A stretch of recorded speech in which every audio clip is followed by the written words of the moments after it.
Volkswagen Polo has been a constant face in the premium hatchback segment of the Indian car market for a decade now. In that time, it's gone through a steady stream of updates, and what we have here is the latest one that arrived 2 months ago. While significant updates they may be, we like many others ask, is the Polo still relevant today? Especially when you consider that its closest competitors are a complete generation ahead. Well, that's what we are here to find out, and we will answer that by telling you 5 things that we liked about the Polo and 2 things that we didn't.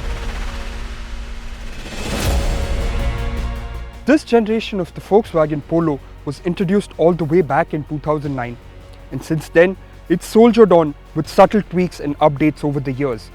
The design has aged well and it's still a handsome car. And now, with even the diesels gaining the GT trim line, it has gained a sporty outlook too. The face is dominated by the GTI-esque front bumper with a black front skirt and honeycomb mesh pattern for the grille. In profile, this version of the Polo gets new 16-inch wheels, blacked out ORVMs and a side skirt. The rear gets a new black spoiler, a reworked bumper and some rather cool looking tail lamps.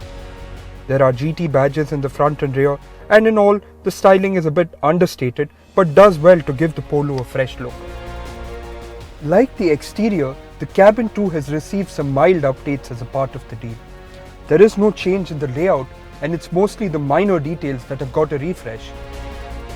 The Polo has always had an understated appearance, not just on the outside but in the cabin too. It's a two-tone affair with chrome inserts across various parts of the cabin. The major highlight that this update of the Polo has received is the legendary Tartan checked upholstery from the more powerful GTI model. It is a good example of a car that's aimed at the self-driven buyer. The front seats offering good support and everything being laid out ergonomically and within arm's reach. The rear part of the cabin is a different story altogether, but more on that later. When it comes to interfaces and infotainment systems, the Germans are hard to beat. Their emphasis on quick and usable paths to various functions, as well as bright and colorful interfaces, are very evident with the infotainment system on offer in this updated Polo. This makes it one of the best systems on offer in the market today. This update to the infotainment system brings in a large list of features like Apple CarPlay, Android Auto, inbuilt apps, and Mirror Link as a part of the package. We have in detail evaluated this system in the Polo's compact sedan sibling, the Amio, and you can find a link in the description below.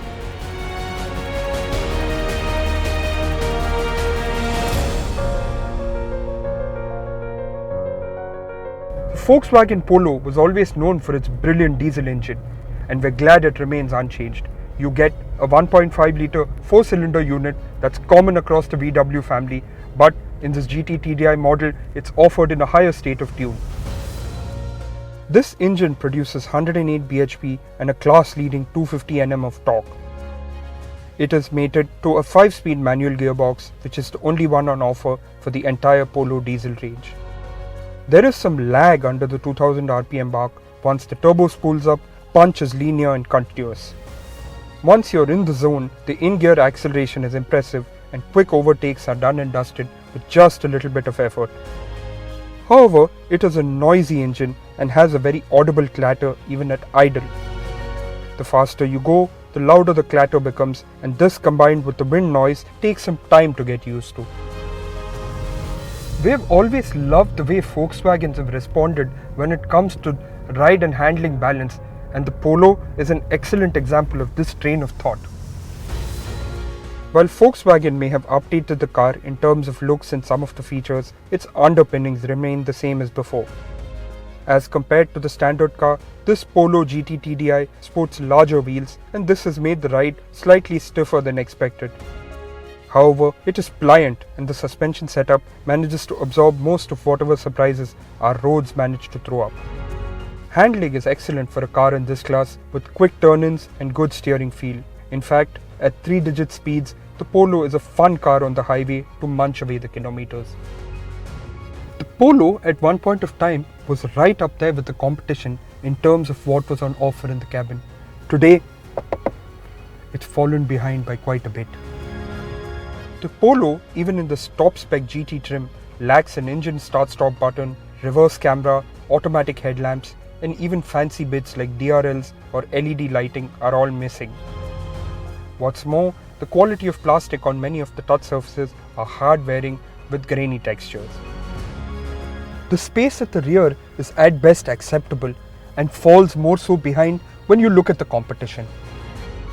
The seats are quite flat and do not offer much in terms of back or under thigh support. There's no central armrest, rear AC vent, or even usable bottle holders in the door pockets. The boot at 295 litres is quite small compared to the rivals, with it only managing to beat the Hyundai Elite i20 by a measly 10 litres. The Volkswagen Polo GT TDI is no doubt the driver's car of its segment and is relevant for those who want to have some fun behind the wheel. The car is a good handler, offering a lot in terms of fun to drive factor. The diesel engine, while clattery, has good performance and efficiency. However, the car is steeply priced, lacks a lot of equipment, and the rear seats are quite cramped when you compare it to the competition.